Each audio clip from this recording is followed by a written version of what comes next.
dream summer in the city? Do you believe in magic? And welcome back are just a few of the huge tunes John Sebastian wrote and sang with the Lovin' Spoonful and on his own.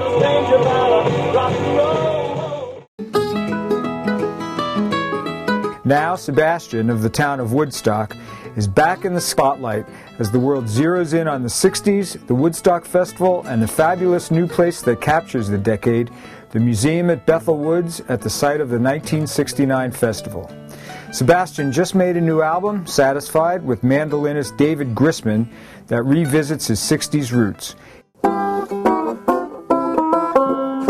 Last week, Sebastian sat on his porch, picked his banjo, and spoke with me about the 60s, Woodstock, and today.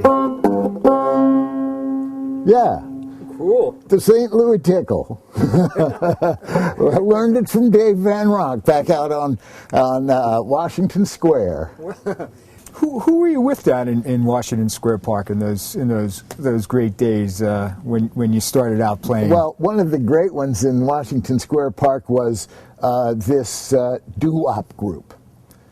But the lead singer had this great gritty voice, and there was some kind of abandon that would take him over that was different than a doo-wop group. It was almost gospel, and it was Richie Havens before he had really picked up a guitar and started to do what he calls playing drums on the guitar. Did that music in the park when you were, a teen, what relationship did that have with the Spoonful? Was that part of what the Spoonful ended up doing? Not really, because what had to really be added yet was the rock and roll element.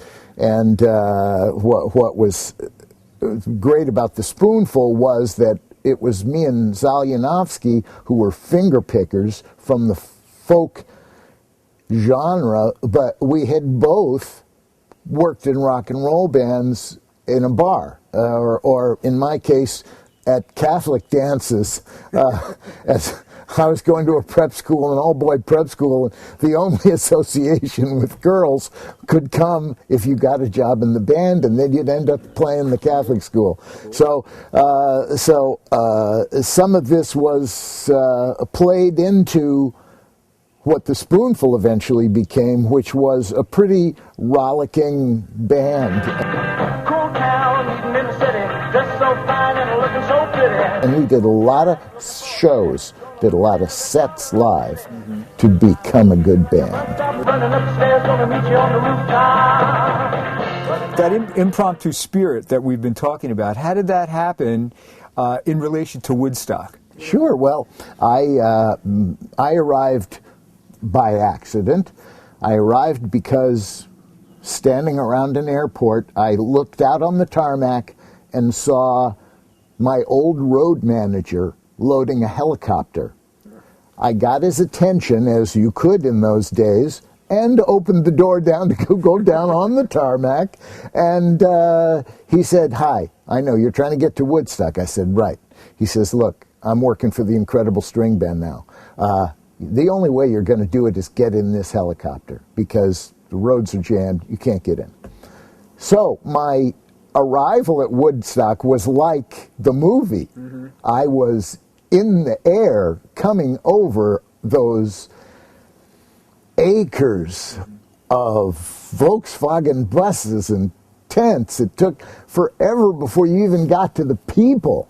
And then, then everybody's got their own little patch spread out, and you start to be able to see it in that detail. And then I'm down, I'm on the scene, and found myself wandering around there. I got an assignment because I pointed out that the instruments were going to get wet, and that there was a Volkswagen bus tent nearby. And I said, we could put the instruments in the tent, but then you got to put a box outside for the shoes, because then you don't get the mud into the tent. Mm-hmm. And Chipmunk said, "You're hired. You're looking after the tent." So that was how jobs were assigned at Woodstock, And then the next day there was a point at which, because of the rain, because of not being able to use a lot of the equipment on the stage. You can't, amplifiers got dangerous to use for a while. So I got the word. They said, look, we need somebody to hold them with one guitar, and you're here and you're elected. So go out there and just hold them while we sweep the water off and try to get this stage to where we can continue with another rock band. So, you know, that was my entree to Woodstock. It happened completely spontaneously. You know, I had been freely enjoying, you know, the bounty that was Woodstock that day, and